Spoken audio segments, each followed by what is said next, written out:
Welcome to Widow Too Soon. This is your host, Michelle Bader. I'm sitting here with my co-host and friend, Mark Massaro. How are you doing, Mark? What's new? Yeah, well, how are you, Michelle? What is new? I'm really good. What's been happening since the last time we did a podcast?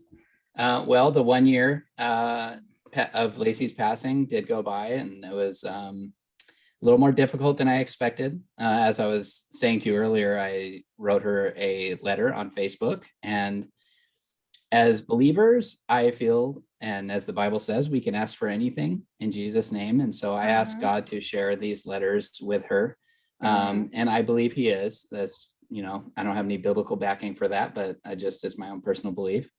So it was a tough day, but it got better as the day went on. I had some friends come over and they just spent time with me, and, we talked about her and reminisced and whatnot. So it was good. Did you go to sushi like you were going to? We brought sushi to us. Oh, nice. We had sushi at my house. Lacey loves sushi, right? That's what Lacey loves about. sushi, yes. And now my daughter, she wanted to try salmon sashimi, which is just raw salmon on rice. Oh, she's great. She wanted to try it because I told her it was mommy's favorite, and now she's always asking me. She's like, "Daddy, can we get sushi?" I'm like, "No, honey, sushi's like $50 every time." So we try to avoid doing that every night like she wants to. But I also taught her to ride a bike this week. Nice. Which was awesome. And I shouldn't really say taught her, because once I put her on the bike outside, she just started riding. She was super ready. I'm kind of late. She's 8. Didn't mean to rhyme that. Yes, you did. I didn't even know it. Yeah. So, but once, she was super ready. Once I put her on, she was just riding down the street, and nice. It was cool. I watched her ride to the end of the street. I have like a cul-de-sac, and she just stopped. She had her little stuffies in the basket on the front of her bike, and she was like telling them about our neighborhood and stuff. And it was just cute watching her like be independent from afar. Yes. It was kind of neat. Yes. And but pretty much I have a a sciatic nerve issue. Oh. So I've been like limping all week, and that's been pretty miserably painful. And then on top of that, my kids got sick. We all took COVID tests today, all negative, thank God. Yay. So we're just, fighting off the cold and whatnot. But anyways, that was my super exciting week. Tell me how many cliffs you jumped off of. You told me last week you were going to jump off some more bridges for us. I know. And I just didn't get the chance to, but I thought about it. I actually did. I was literally like, oh, he asked me last week, I got to find one. And then I never got Pull over and jump off a bridge into some water sometime. I know. I thought about it, but do it for your fans. Do it for the fans. I know. So I'll tell you what we did. The kids went to their grandma. So my in-laws just moved up north to live with Luke's sister. So they have like this apartment attached to it. So they invited the kids to come up. It's like couple hours north of here. So they went there. I got to take them up there and like see the place, which was really cool. And let's see, that's one thing we did. Another thing is our guest that I'm going to introduce in just a minute. Stacie, give us a little wave for those watching on YouTube. I met Stacie about a week ago, and I'll get into that more when I introduce her, but we got to hang out a lot. We went paddle boarding and to dinner a few times and just had a great time. So that was super fun, taking the paddleboard out. Let's see what else. I went on a run today for the first time in I don't know how long. And nice. Thanks. I took Bentley, and he only lasted like half of it because first he's dragging me and then I'm dragging him. And then it was like, you're going home. I'm running the rest. And it just felt good. Like I was thinking about like my crazy playlist. It was like Gangster's Paradise. And then it was like Gyra. And then it was like, it's so like all over the place. It's like Christian plus 90s plus country. It's just a little bit of everything, but it was really fun. You run faster to certain songs? Yes. Like really? Nirvana Smells Like Teen Spirit. Favorite one to run to. Nice. Burning some calories. No, it's like, that's whenever I want to like go the fastest, I turn that one on and it's like on. There's lots of great songs for running, but Gangster's Paradise, Fool. I was totally like rapping to it, and Ice Baby, all the good stuff. So nice. Anyways, I don't have too much exciting to say. We've been doing like a lot of like day trips and traveling, and we're getting ready to go to another trip, this place called Sun River, with my whole family. So my parents' 50th anniversary is on August 21st. Wow. And it's really That's cool. Amazing. I know. And they're good for them. Praise God. Right? They're taking their kids and their grandkids to this house for 3 days and 3 nights. It's going to be amazing. It's also going to be my anniversary, August 22nd. So it'll be a good distraction. That's the day we go there, but I'm probably going to go by the grave first and, mourn a little bit because it would have been 18 years. We went out. And what? We went out. out. Right. I also was thinking about this randomly. I know that Lacey's birthday was close to her death. Is that coming up? 29th. The 29th. Okay. I knew it was coming up. So another, morning time coming, but I know like some of the days affect you, some of them don't, so, and this will be your birthday will, but yeah. Right. And this will be the first time everything is for the second time for you because now you passed that year. Well, yeah. And it was so close that it'll be different. Her birthday last year was like, I was still in like this fog. Right. I mean, it was 2 weeks after she passed, Yeah. So it was very strange. And also I was planning her service and spending a lot of my time writing the eulogy. And it was like a 6-page, eulogy or whatever. So it was consuming a lot of my time and I really wanted it to be good. So now everything is like different. So it'll be, some stuff will be like going through for the first time, I think, Right. But anyways. Yes. Well, I think that's mostly what I did. And we really want to get to our special guest here in a second and get to hear what she has to say. This is our first time having a guest. We're super, super excited. So I'm going to tell you a little bit about our special guest and then I'm going to let her take it away. So I have Stacie Campbell Waits. Which one is it again? Which one is it again? Campbell Waits. I'm sorry. Wrong order. Is that 2 names? Campbell Waits? Yeah, it is. Okay, I didn't know if it's I have one a maiden name besides that. So yeah, it is 2 names. It's not hyphenated. It's just 2. Okay. I mainly go by one, but I like to go by what my kids have now. But yeah. Okay. So anyways, I already messed up the intro. So anyways, let me keep talking. So Stacie and I, this is crazy. We kind of knew of each other. Well, actually, I didn't know of you except for social media, but apparently my kids knew her. She was the secretary at my kids' middle school. Oh, wow. Yeah, which is really awesome. And then also some kids at the same high school, Kingsway. So we had like a lot of, and then we looked through our mutual friends, like have all these mutual friends from all these different things, but we had never met until she reached out to me and said, hey, we have a lot in common. We should get together. We met up, we sat there for like 3 hours. Like it was a long time, just story after story. And like, it was like one of those like instant, like really close friendships.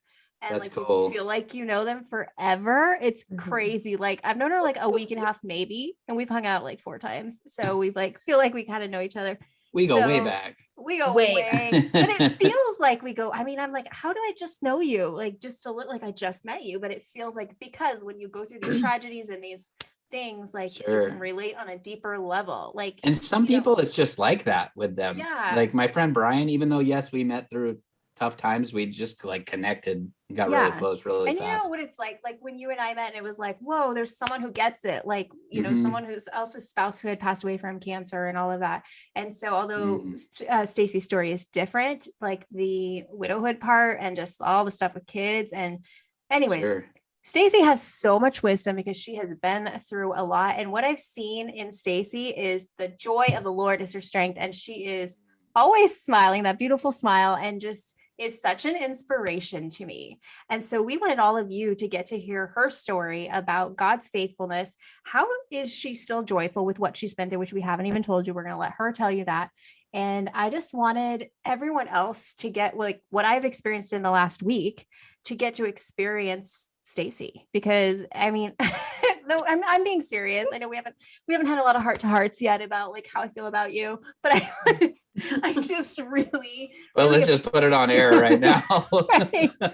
I really appreciate you because you get it and you have wisdom. And so we wanted our audience to be able to hear your wisdom. So Stacie, we would love for you to just tell us a little bit about yourself and your story, and then we're just going to talk about this, have a conversation. So go ahead. Go ahead. Well, hi. Thanks so much for having me. I appreciate it. And that's a great intro, even though I feel a little bit like I don't know how much I have to share. It's just life experience. But it's Yeah, Each of you for guys sure. are gonna have your own life experience and story as years and days and time goes by. So I'm sorry, I have something in my throat, so I apologize if I keep coughing. That's okay. So let's go back. We're gonna go back like 15 years. Okay. Actually a little bit before that probably would be better. I grew up, I'll just kind of give you a little bit. I grew up in a Christian home. My parents are still together. They actually recently celebrated their 50th anniversary. Wow, that's awesome. Yeah, amazing. they're super awesome. And I have one older brother. He's 7.5 years older than me. His name is Sean. And yeah, I accepted Christ at an early age. And like I said, I grew up in a Christian home. I went to a Christian middle school and high school. And I, from there, ended up deciding I wanted to go to a Christian college. And it was there that I actually met Ryan Campbell. I actually met him the first, these are little things I don't know if I should share, but they're really special and fun. Yeah. So you'll get to know a little bit about us. We actually met the first weekend that I went to go visit the school before I decided to go there. And it's in northern, it's called Simpson. Oh, Simpson, College, that's right. and yeah. it's where in my Northern grandparents California. went. Yeah. That's right. That's right. Mhm. And we met roller skating, and we went with a whole group of people, and he came around during couple skate because I didn't know. I was just there with a few of my friends. Amazing. And he came around and grabbed my hand. And I actually had told one of my best friends that night, I said, I'm going to marry that guy, or I'm going to marry a man just like him. And it was like, wow, that's in so the awesome. world, so silly. But I was 19 at the time. But yeah, so I ended up deciding to go to Simpson. It was kind of a deciding factor when I was visiting. But Ryan and I were actually friends for 1.5 years. That's good. And it's a good place before, to be. yeah, we didn't date. We just became super best friends and had the same core group of people. And he was studying to be a pastor, and I was studying education, and I wanted to be a teacher. And anyways, so college happened. We ended up actually getting, so let me think, hang on. I went to the Ukraine my sophomore year, and I went for a month on a mission trip. And it was actually during that time that him and I had conversations prior to of like, we kind of want to date, but at the same time, I'm like, I got to go and focus on God. I'm so scared to lose my friendship with you because you're my best friend.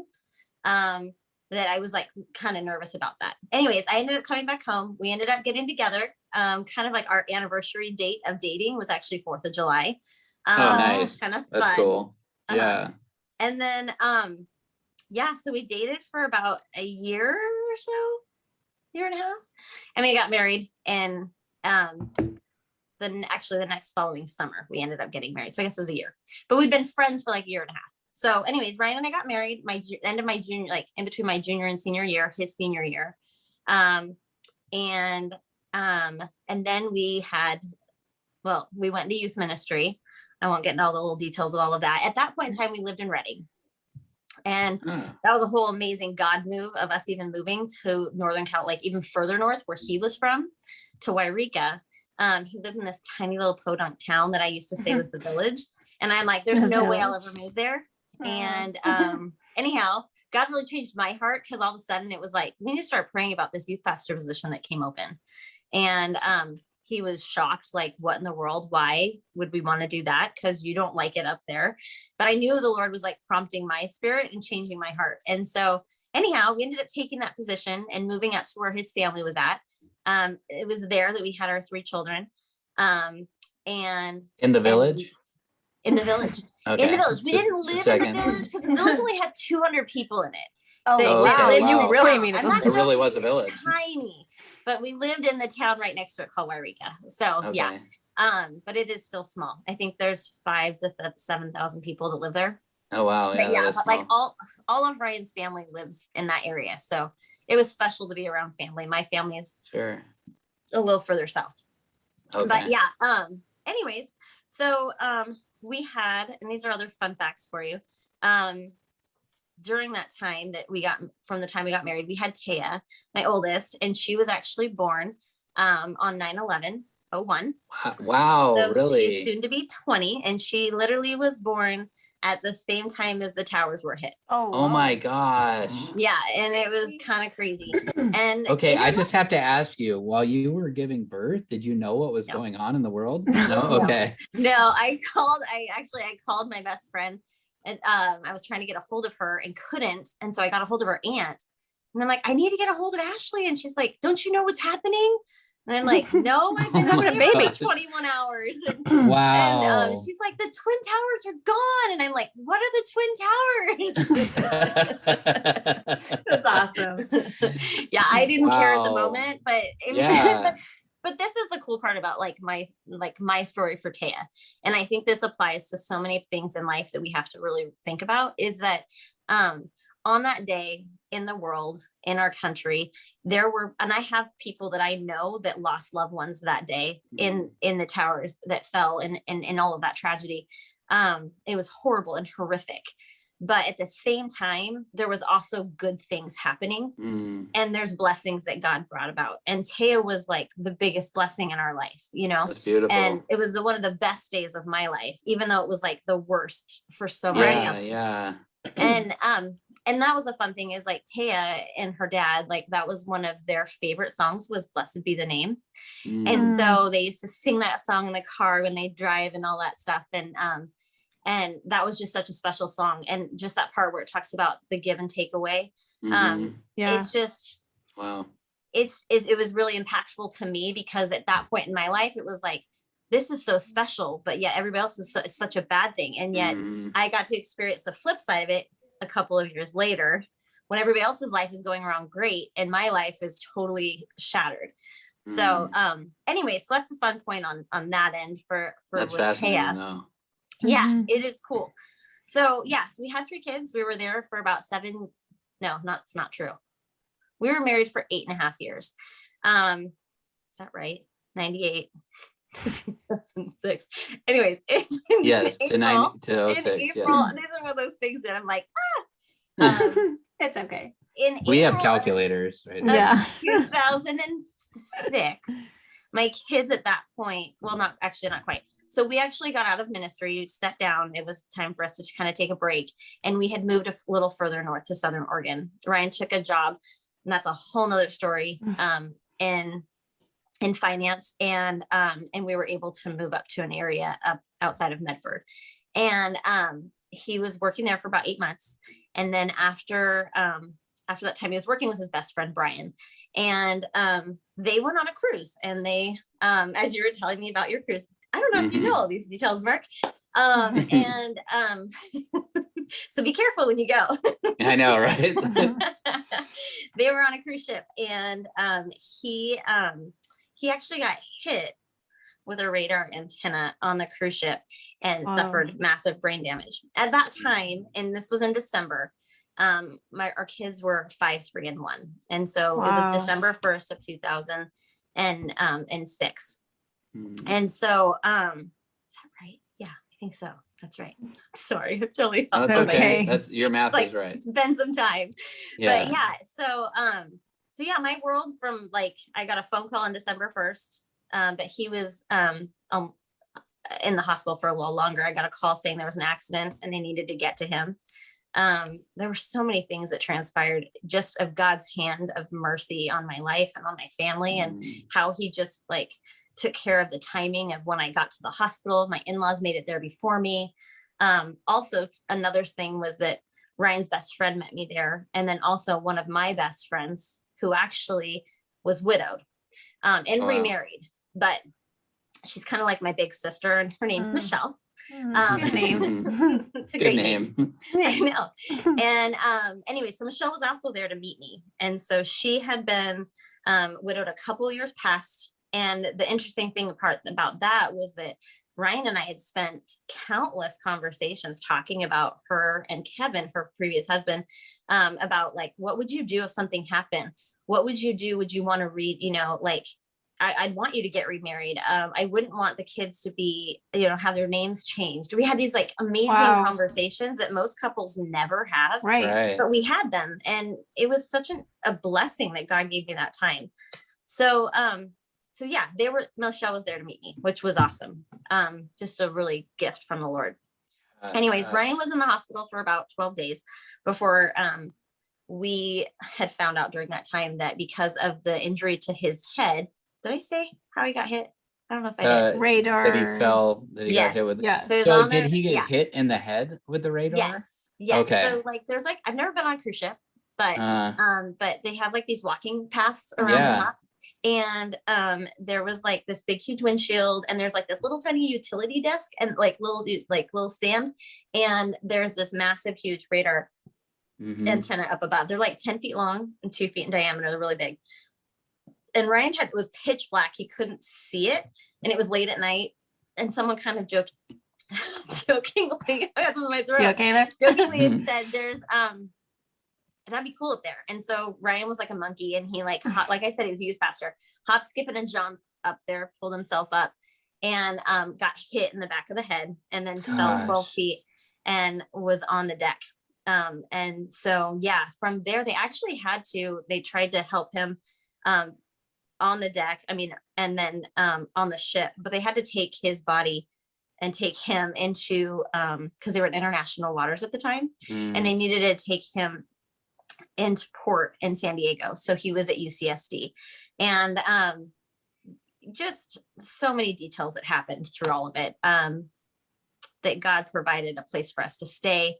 My best friend, Michelle, her parents had moved 45 minutes away 6 months before. So my kids were able to end up staying there during this time. My parents had a place to stay with their best friends to be able to have, other people to like play with. My kids played. They learned how to swim that week.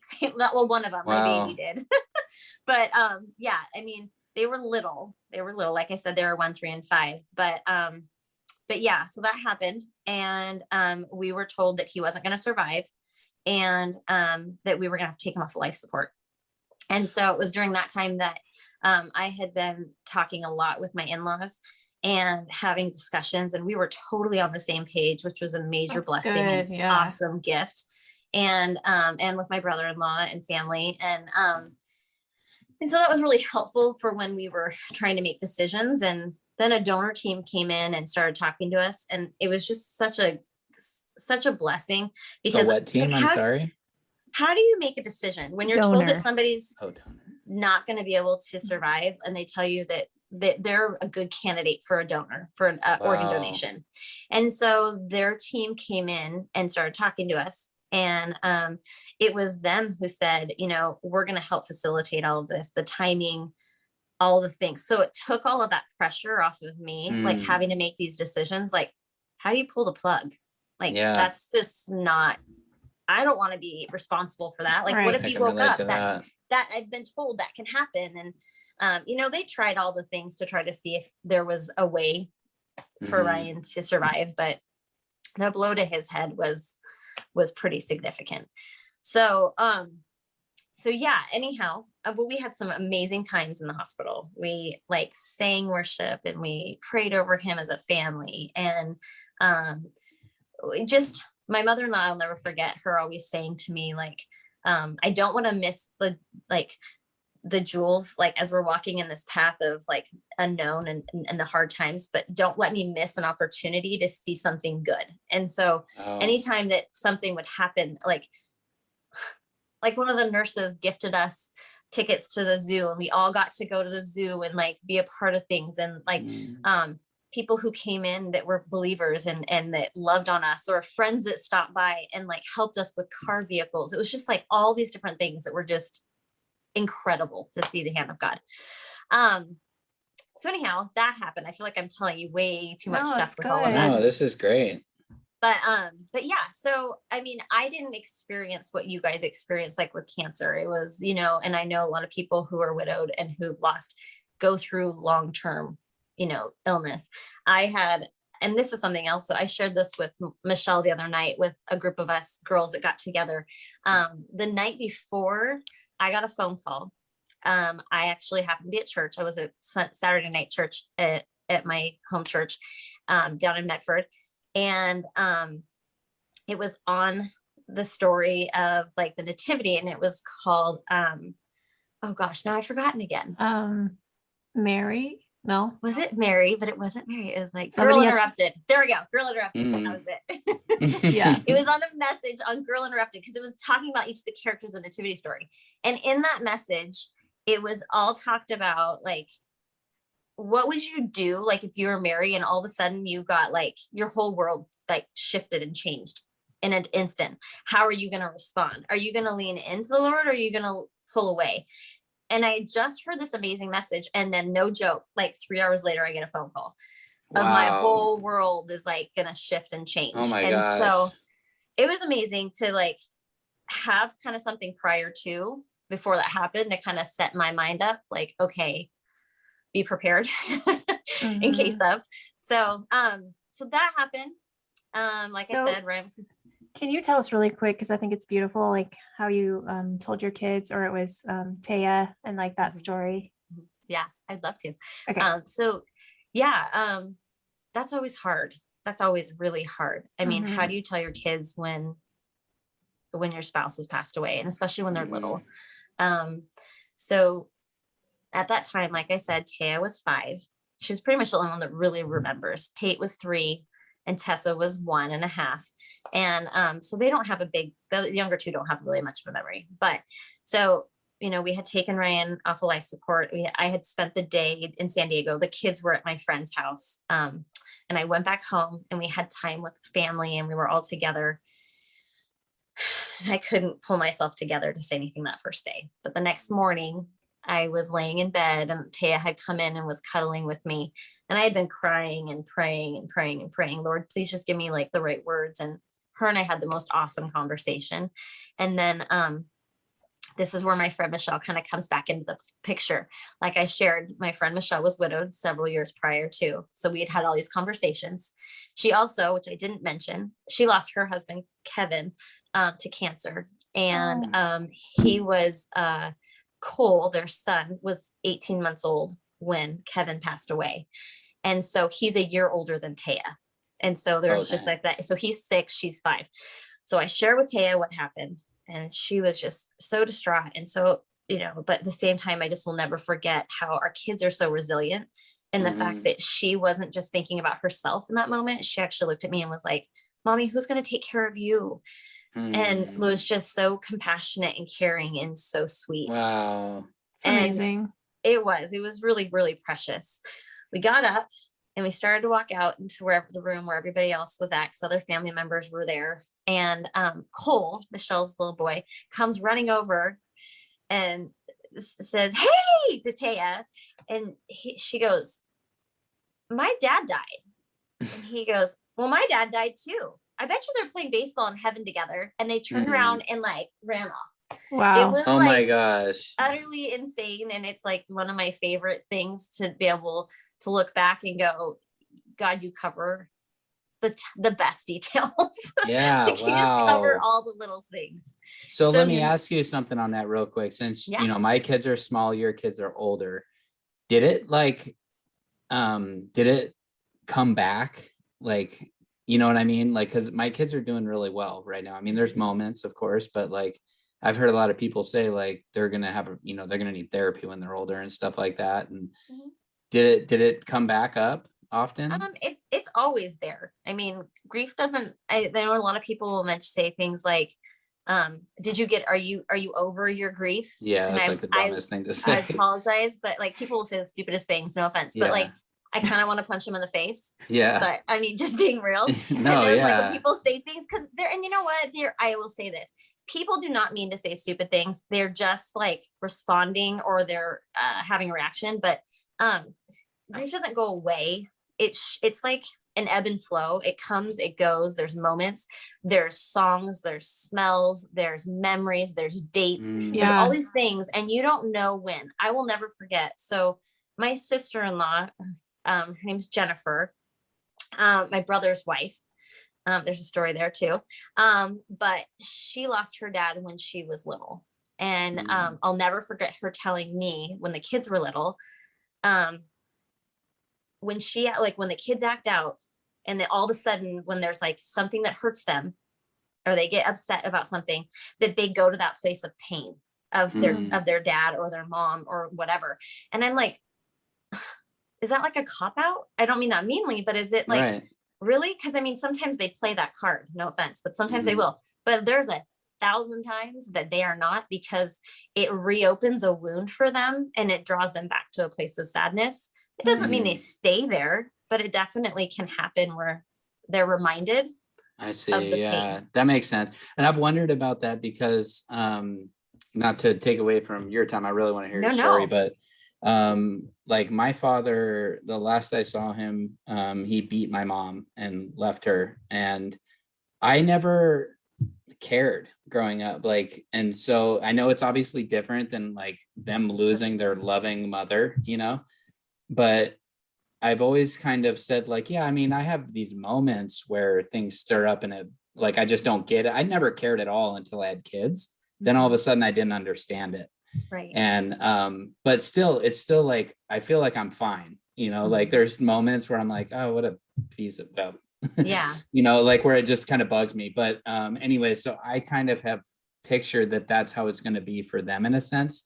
Not that they will, it's obviously completely different because their mother was amazing, but you know, just that they would like learn to live with it. Oh, and, they will. You know, and just kind of like, yeah, we'll have our moments or whatever. But I mean, I've had it projected on me that like, no, this is going to like really screw them up when they're older. I'm like, I don't know. I feel like God is like carrying them, and He will. they'll have, their moments, but you know, I don't think it's going to like, you know, make them miserable people when they grow up kind of. And that's kind of what I've been told. So anyways, I just wanted to ask you about that since you've been on the other side of it, you know? Yeah. The thing is every person and every child is going to be different, and the way that they process is going to be different. So, don't let somebody tell you that because they don't know your story, your kids, or any of that stuff. Like, I mean, they can hear your story, but they have not feeling the same things your kids are feeling. Sure. Right. I mean, I mean, there's just, I know, I mean, I think of even, okay, I'll use my friend's story, for example, like my friend Michelle, you know, her son was not even 2 when dad died. She was remarried, I think when Cole was 3 or 4, I think 4. And Tim has been dad, and Tim is dad. I mean, it doesn't mean that Cole doesn't remember his biological dad, but from a very early age, he had another father figure that stepped into that place. And so I think it's different depending on the circumstances, depending on the people. It's just, there's no cookie cutter thing with this. That makes sense. It's just kind of it just made me think of it when you said people say stupid things, because I can't tell you how much I agree with that. Like, it's just like what you said though. They mean well, they've just never been in your shoes, and so they don't even know they're saying something stupid. But some of the things, Michelle and I have talked about this too, some of the things we've heard people say, I'm like, are you serious? The worst one I've ever heard was from another widow. And she said, she's like, I can't even believe, like, I can't even gather my composure because somebody just said to me at work, I understand exactly what you're going through. My dog just died. That's your story. She has that story too. She told me. I was like, no, they did not say that. She's like, yes, they did. I was just like, I can't even believe really? that. You think it's the same thing? I'm glad you said something. She goes, I loved my dog. I go, yeah, I loved my husband too, and my kids' dad. And she was like, oh, that was really mean, huh? And I'm like, oh, it wasn't really the best. Good for you. Yeah. But you know, it's like a good example. They mean well. They're trying to relate with you, but you're like, no, or I mean, I have other examples that I won't get into, but it's just. So anyways, I'm sorry to cut you so off track, but I find your story fascinating so far. It's really interesting. So I remember where I cut you off, but I don't remember where. I'm so sorry. No, you're fine. So I mean, pretty much that's Ryan's story. I mean, there's a lot more detail in there. If you want to know any more questions about that, I can share. But yeah, he passed away in I think a week or two before. It was December 14th. So, and then we of course had to like plan a service and, you know, do all that kind of stuff. And it happened to be like during a winter storm that we'd never like crazy, like it was crazy winter storm. And, but yet we ended up having, I think like 1,800 people that came to his service. Whoa. Wow. He was a very impactful person. That was pre-COVID too. That was pre-COVID. I know you guys didn't get To be, I actually still had a beautiful really, service. Yeah, with we her. did too. I really had to like kind of grieve that for a lot of people that I know that lost loved ones, because there's such a healing part of being able to be at a memorial service. And I hate Mhm. that for people And who it's have closure. not had that. Mhm. It Yeah. does. Huge. It's I huge. wasn't going to be able to do anything really. Mhm. I was going to do it in my in-laws backyard, and it was going to be limited to probably 50 or 60 people we felt was about the right size. And all of a sudden, my cousin was like, hey man, like my pastor at my church heard what happened and he doesn't care. He's going to open the doors for you. It's awesome. I was like, oh my gosh, really? And so we ended up having a great start. I think there were like between 200 and 300 people. That's it was beautiful wonderful. and ended up just being way better. You know, we had the visual picture slideshow and the music and got to speak from a podium. And, you know, it ended up being beautiful. And it was breaking my heart because she just deserved the best is how I looked at it, you know? So yeah, it's been hard seeing a lot of the stuff that COVID has Mhm. brought. And not to 100%. mention all the people that lost their husband to COVID. It's just Yeah. like, It's awful. or their wives, you know, of course, but more often I hear, you know, I've just heard stories personally of women losing their husbands to COVID. Right. But yeah, and it was a terrible time. But yeah, so that's amazing. 1,800 people. Yeah, Wow. it was something like that. It was very cool. He like I said, he, you know, he's a youth pastor, so he was very involved in the community. He has a lot of family in the community, but just we had people come in and support us from all over, and it was amazing. God was just totally there, and it was cool, very special. So not to cut you off, but I'm so curious. So how long was it in between you being widowed and you finding somebody and getting married again? Good question. It's a good question. Well, like I said, Ryan died in 2006. I was single I dated a little bit, but not a ton during that in between time. I was actually very cautious, and my heart was still pretty broken and raw. But I kept myself super busy all the time because I know so many people do. And yeah, anyway, so about I started dating again.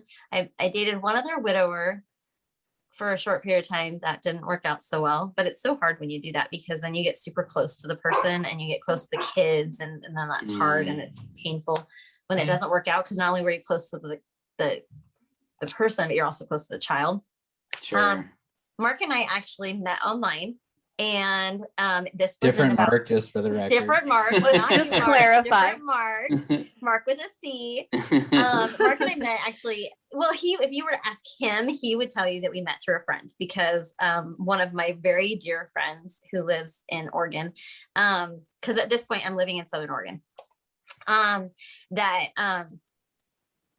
Oh, I just had a brain fart. He said you met online. One of my really good friends went to college with him at George Fox. And so I said, hey, do you know who this guy is? He says he was there around the same time you were there. And so she's like, yeah, he dated my roommate. Oh, that's so funny. So like we knew the same people, but it had been like years. And so yeah, this was in September of 2012. And Mark and I met online, but then we like talked and everything, and then we met in person, and then we ended up getting married the following June. It was actually very quick. But yes. So, and then another piece of that story of Mark was that like I met Mark and him and I talked and went on a few dates, but then I'm frozen again. Yes. Mark would say that we met I know mutual friends, but I know the truth, and the truth is we actually met online on a dating app. And so yeah, but we met in September. He met my kids in October. Now here's the tricky part that I'm going to throw in another curveball for my story, is that like I shared with you before, I have an older brother, Sean, and his wife Jennifer. They were high school sweethearts. On October 11th of 2012, Mark was going to be coming down to meet my kids for the first time. That same day, I received a phone call that my car got broken into that day. What? My dog that I'd had since, like my dog that Ryan had bought me, that like Christmas present had died. Those were two Mm. things that happened. Oh my And then I get the gosh. kicker of a phone call that my sister took her life, my sister-in-law. Oh my Whoa. gosh. So the other two things were not that big a deal compared to Right. like the kicker. Yeah. Yeah. And she actually, and that's like a whole nother conversation to get into. But so my brother was also widowed. He's now remarried again. And has 5 kiddos, doing awesome. But Wow, during that's that great. time, and he has 2 boys, and his boys live up here in Portland, and it's super fun because I get to see Nice. them and be close to them. It's so That's awesome. cool. But yeah, but they were 13 and 15 at the time, and the boys were, and it was horrible and awful. And she died of she did take her life, but it was also from what I like to say, from the disease of addiction, because addiction is a disease, and it is something Definitely. that a lot of people don't recognize that. And she had prescription drug addiction because doctors overprescribed her medication that started this awful track. Wow. Common And story. yeah. Mhm. But you know, here's the difference. My story is I have this tragic accident happen, and my husband loses his life, and he's gone, and I'm widowed, right, with these 3 kids. And then my brother loses his wife, something from mental health and from addiction. And the way that people treated him versus the way they treated me was night and day. And it was Wow. so Wow. different. And I think that that's not something that's talked about prevalently with like the widowed community, that it's really sad to me that the church kind of does not talk about mental. They are better now. They're getting much better. But I mean, it's a big deal, you know? Yeah. And so it was really hard during that time. But yeah, so that was a real kind of a big thing in Mark's and my relationship from the get-go, of him and I getting together and dating and having to process and walk through that. And then literally like a couple of weeks later, he was going through a custody battle because he was divorced and had 2 kids. And I'm sharing so much more than I thought I was going to share. I hope you guys are all still interested in hanging in there. I'm sure that everyone I hope is. you're not regretting sharing anything. No, I don't. But no, I don't it's really good stuff, because there's one thing Michelle and I have always talked about is like, we have these cancer journeys, which are very relatable to a lot of people, but some people lost their spouse to suicide. Some had a tragic accident. Some was COVID. Those are, and so we like to get different perspectives so that one, we can learn, and more so for people that feel like they don't exactly relate to our stories. There's going to be a lot of people that listen to your story that are going to relate far more than they relate to what Michelle and I have been through. So no, I mean, as much as you're willing to share, we want to hear. So that's right. Thank you. Don't think you're bugging us or anything. No. Thank you. Well, during that time, like, so Mark and I kind of went through that whole thing of like, what's it like to date? Like, so I've got widowed kids, I have kids because they had lost their dad, but then he's got the divorce situation. So trying to blend that whole picture it's more of like it's a mess, and it's crazy. It's not that it can't be beautiful. It can be absolutely beautiful, but it was like the Brady Bunch. So Sure. Mark and I dated, got engaged on New Year's, and got married in June, and on June 21st and of 2013. And it was super awesome and super special. We had our kids in our wedding, and it was really, really special. So at that time, we blended our 2 families together. We had Braden, who was his son, 13. And then my daughter, Taya, was 12. So anyways, they were 13, 12, 11, 10, and 9. Oh so my Cameron, gosh. It's a lot. Cameron and Braden are Mark's kids from his previous marriage. And then my 3. So half the year they're doubled up, and half the year they're all in a row. So it was literally like Brady Bunch. Yeah. But when they turned 18, they just started leaving one at a time, huh? Exactly. I know, it's kind of crazy. Come September 1st, they will all be, except for Tessa's 16, but they'll all be over 18 now. So it's kind of crazy. It was just like crazy. Like that. It was like so fast. So yeah, Mark and I got married, and we were together for 3.5 years. And during that time, like I said, we have 1.5 million crazy stories. And I want to share a lot more, but at the same time, I know we're a little bit cramped on time of just being able to, I'll just, some of the things, like we had just fun stories, like the kids, like you talk about kids blending. I mean, you're going to have good days and you're going to have bad days, kids where they're fighting. So one of the things with blending is that you have a new birth order. in your household. Mm. People don't That's think right. about that. Yeah. And Mhm. I had a youngest, he had a youngest. And now it's like with Cameron, it was like, wait, I'm the baby. And yet she wasn't the baby anymore. Yeah. So it was her finding her new place as being like a middle child instead of being the baby anymore. Wow. And then it's bouncing back and forth between mom's house and our house, and rules over there versus rules at our house. And, you know, that whole scenario. So I did get to learn a lot about, even though I've never been divorced, I got to learn a lot about what that looks like and the pain Sure. that comes along with that. And the heartache, and having to work through it as a team. The one thing that I would encourage is that if and when you do get remarried, is to remember that, okay, this is really hard, is that when you get remarried, so like for me, I married Mark, and it's like, well, I had my kids before I had him.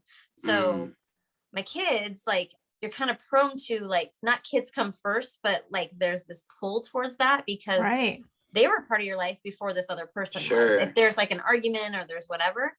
And if you're a believer and you go off of things based by what God has said, I mean, God says, put God first, put your husband, and then your kids, right? Yeah. And so I had to really surrender that over and over again, to the point of, because I would get mad and I would get angry with God of like, well, wait a minute, that's not fair. Like, I had them before. And I can God would be imagine. like, have these conversations with me in my head of like, but I've got this. Don't you trust me? Do you trust me that I will take care of this? And I had to realize that I was actually hurting my husband because of the fact that I wasn't putting him above them. And it created problems for him and I. And I learned a lot about it, trusting God with my kids, that he would fill in those gaps that I was trying to control. And so that was a big deal for our relationship. I highly recommend that if you're going to blend families, that you even add some counseling in there, because the kids are learning how to work together and how to blend. Right. It can be super awesome, but there's also a lot of new feelings of trying to figure stuff out too. Sure. So it's beneficial to be in a group or a space where they can share about stuff that they're not necessarily sharing with mom or dad, whoever it might be. But yeah, it's super beneficial. So Mark and I were together, like I said, 3.5 years. And then one day, actually it was a super amazing week. I will share that piece. Mark and I had a lot of hard times in our relationship. We had a lot of great times, like I said, but here's the difference between my two marriages, is that when I married Ryan, it was kind of like my knight in shining armor and this dream story. And then all of a sudden he passed away. And then Mark and I get married, and it was very different because it was very different circumstances. We both have been married before. We had all this other stuff in between it. We also didn't get to know each other. We were getting to know each other while we were trying to, co-parent and blend our two families. So it was very different. And this isn't the case for all people, but in my story, it was my circumstances.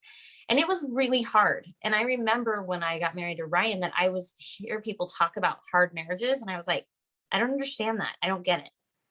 I got it the second time around. It was hard. It was really hard.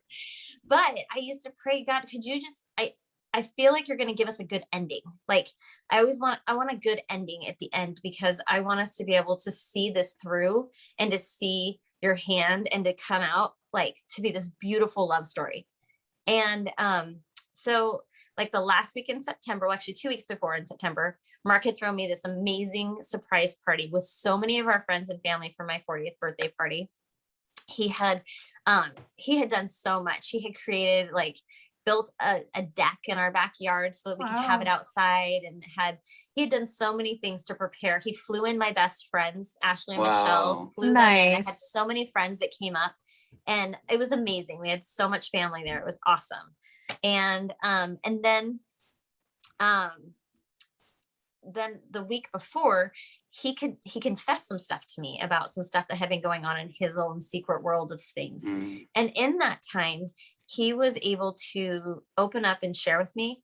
And this was so not me at all. This was 100%, I believe, from the Holy Spirit. There's very few times in my life where I felt like I heard the word of God, like super clear. And I'll never forget where I was standing in the bathroom, and it was on a Monday.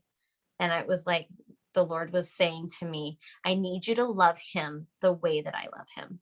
I need you to Wow. love him the way that I love him. And I was like, what does that even mean? It's like something is going to happen and you need to love him the way that I love him. And that was like right before he shared with me this stuff that he needed to say. And if it would have been any other time, I probably would have flown off the handle, but I didn't. And that was totally the grace of God. And I was able to love him and see beyond that. And I really believe that that was, it was a gift, because it started the most amazing week of our marriage. And we had Wow. the opportunity to share and talk. And I even had somebody come and take our kids, and him and I went away and spent time together and just like rekindled this relationship. And it was like the most beautiful time in our marriage. It was so incredible. Wow. And then on Thursday, we got the kids back and we were back home, and our daughter Cameron was getting baptized at school. So we all went as a family and we took pictures and everything. And I even went with Mark's ex-wife and was like, 'cause she was there at the baptism. And I said, you know what, let's get a picture of you guys as a family together. I don't normally ever do that. Like, we never even had the opportunity. Right. And we did. And it was so That's special cool. and so cool. So Braden and Cameron have a picture of their mom and their dad together.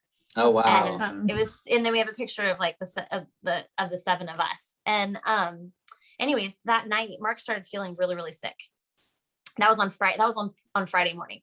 Mark started feeling super sick, like he had the flu. And then the next morning, he was throwing up all night long. And he actually had gone to a Bill Gaither concert with a friend, and he was like, I don't want to go. And he's like, love Bill Gaither. And I didn't want to go because, like I said, we'd been struggling before, but then he got these tickets and invited a friend. And at that point I was like, I just want to be with him. I just want to like spend time with him, but he'd already made plans and it was all good. So anyways, they go to this concert. He's super sick, comes home super sick. I don't know what's going on. Oh, we had exchange students at our house too. I didn't share that part. Yeah. Yeah, exchange students. So at 6 o'clock in the morning, he's so sick. He's puking his guts out. He is awful sick. I'm calling people. I got to get these exchange students out of my house. I got to get them moved. I don't know what's going on, but he's really sick. I needed to probably get him to a doctor. And it was just violent flu-like symptoms. And then he started slurring his words, and he started having some other symptoms, and he actually started peeing some blood. And I mean, I'm telling a little bit of detail, but like, I freaked out. I called my friend who happens to be our doctor and was like, what do I do? And he's like, get him to his emergency right away. And I was like, I know myself well enough that I'm not going to be able to do that well. So I called 911 and they came and they took Mark. At that point in time, he was still coherent. And so he was able to walk down the stairs. 2 of the kids were home. The other kids, Braden and Cameron, had gone to their mom's house. And then my oldest, Taya, was out actually with some friends. And so it was awful. I had to leave my 2 younger kids at home. Well, I went with the ambulance as an ambulance came, and then we took one away. They thought that he was probably stroking and that he was having a stroke, but they weren't sure. I'm hearing they're having conversation with him in the ambulance, and we're trying to get his parents to come. And anyways, long story short, he was in the ER. They moved him to ICU. They didn't really know what was wrong with him, but they kept trying everything. But when we got him there, they started having like these this rash all over his body, and they're like, ooh, how long has that been there? They thought he had meningitis. So then they're telling me, like, he has meningitis, the bad kind. Like, you need to find out every single person he's been in contact with for the last 2 weeks. So I'm like running around the hospital trying to find this. Another God story. The person who met me at the hospital was Mark's aunt, Claudia. And I have a great relationship with the family. Like, I absolutely, of course, there's bumps and bruises and all that stuff. Like, every family has drama, but I love their family. Mark's mom has 3 sisters. They're all super close. But Claudia had been widowed before. And she happened to be the one who met me at the hospital and was there with me. Wow. And walked through stuff until everybody else could get there. And so anyhow, they were having us find out all this information as we're sitting there. And I'm like, I don't know what was going on. They didn't know. So I got there probably about 12:30, 1 o'clock. Mark was gone by 6:30, 7 o'clock at night. And all of his organs had shut down.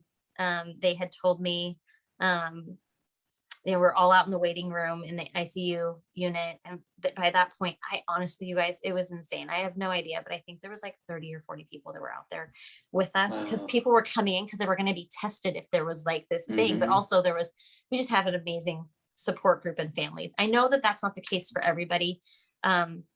But I am very thankful for the support that God's provided for myself, for my family, for my kids, and all of us.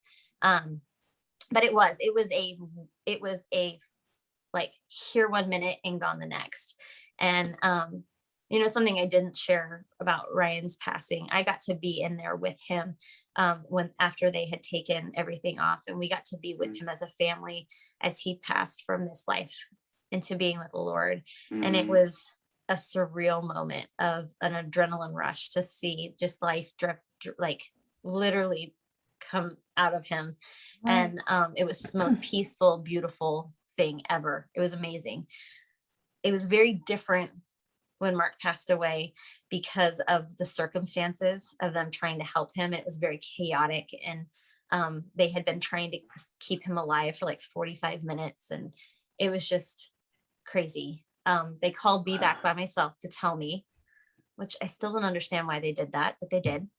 And then I went in and I got to see him, and that was not peaceful. It was just not. And I asked him to please stop trying because he was already gone, and I knew that he was gone.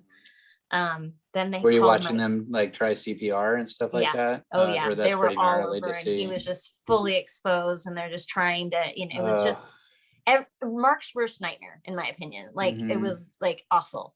But the cool part was after all that was done, I knew he wasn't hurting anymore. I knew he wasn't in pain anymore. I had some super sweet moments with him before they sedated him. They put him under just to try to allow his body to rest. So I just wanted to ask you though, how did they determine that he actually passed away? Oh, okay. So he had what's called, which we didn't know for like 3 months. Like it was never definitive on this. He had what's called TTP, and I'm not going to be able to say what the real name is. It's thrombic. I can't say it. I'll look it up and maybe tell you guys another time. Okay.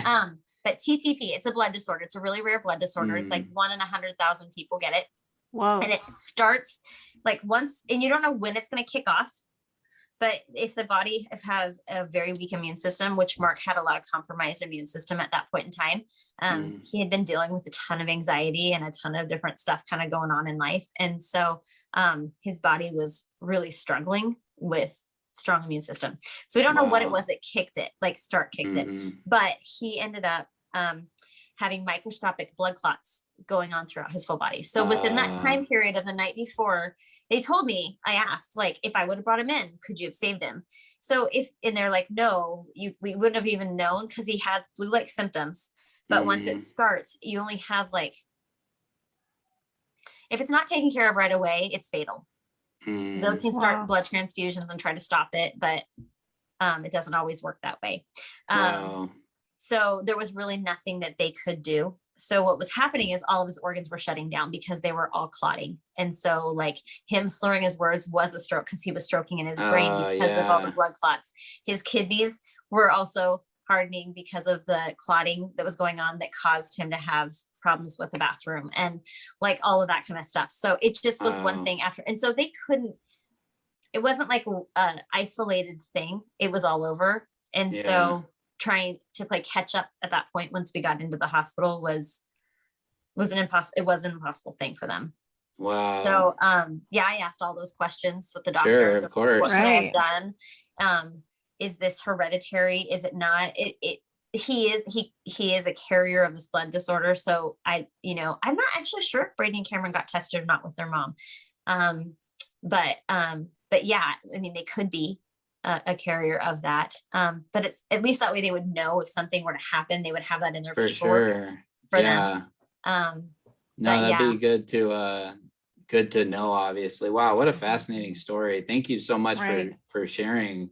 I think we need to do part 2 and ask you, because we both have tons of questions. Unfortunately, we're running out of time, but if you'd like to come back, we'd love to have you back. This has been just so great to get another perspective. And I'm so sorry for everything you've been through. It's just, I hate that we're all part of this club, but it's, it's nice to relate to somebody else. Oh, for sure. So, but anyways, Michelle, do you want to close us out in prayer? Do you want me to pray? Okay, Can go I say ahead. something really quick? Yes, I know we gotta please. close out and we're totally gotta go. No, but I do want to say that I do appreciate you guys asking me. I know I can be long-winded with sharing because there's so many bits and pieces like everybody's.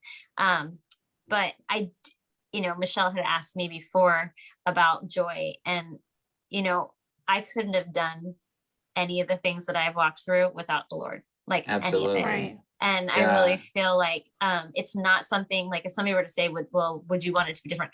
I know a lot of people aren't there yet, but I wouldn't change my story because I have been able to see God's hand and how he's used Ryan's life and Mark's life for the kingdom. And it's like so amazing and beautiful. And they both would want that. And I know that they have been fully healed, just like Lacey, just like Luke have been fully healed. They're not hurting anymore. Right. Yeah. And I think that is an amazing gift that we have. We know that because of the hope that we have and the assurance that we have in Jesus and in salvation. Beautiful. So it's like Michelle's mentioned. Yeah, of course. It's like Michelle's mentioned that we're chosen. We were chosen. And that really like lit up my heart, that I was just like, wow, like God entrusted me with something so painful and but he knew that I would glorify his name and was entrusting me with it. And we're all walking testimonies of Christ's love and his faithfulness and all that good stuff. But wow, what a tremendous story. Yeah, I love your attitude about the whole thing. It's beautiful. It's exactly the kind of thing we want to promote to people, is that even though we have these really painful, hard stories and they're all unique, Christ is king and he's always reigning and carrying us through those dark seasons. And it's just beautiful to hear one testimony after another of people that are feeling the same way. So thank you. Anyway, sorry, go ahead, Michelle. All right. Jesus, I just thank you for this time. Thank you so much for Stacie and just her willingness to share her story. And I just thank you that she has found joy through this. And I just pray for everybody listening, wherever they are in the journey, that you will just pour out your joy and that the joy of the Lord will be their strength. And I just pray that you pour peace out on everyone. And I just thank you for this chance to get to know another story of how you have helped someone walk through this. And I pray for anyone feeling hopeless, that this gives them hope and that they turn to you. And we just thank you for this time and just the chance to get to encourage others. Amen. Amen. All right. Well, you know what I'm going to say.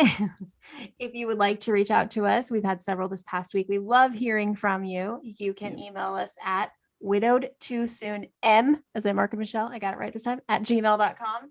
You can also find us on Instagram, widowed too soon _, and send us a message there, plug in with another community. If you like what you heard today, we'd love it if you give us a little 5 stars on Apple Podcasts or wherever you listen, because we want to get the word out to everybody. So thanks again for joining us. And next week will be really exciting because you will get to hear part 2 with Stacie as we ask her questions about what she's gone through and just we learn more from this. Oh, also remember we have a YouTube channel. We have, wait for it, 3 subscribers. 3. So you can join. I know, right? We're Stacie, go be number 4. And those paychecks are coming in, baby. Listen, we were monetizing. Anyways, I uploaded another video today, so there's 2, and that's just good. Where you can see the visual of us as you listen. Okay, to wrap it on up, that's it. I think that's all. Until next time. That's all, folks. See you guys later. Bye. Bye.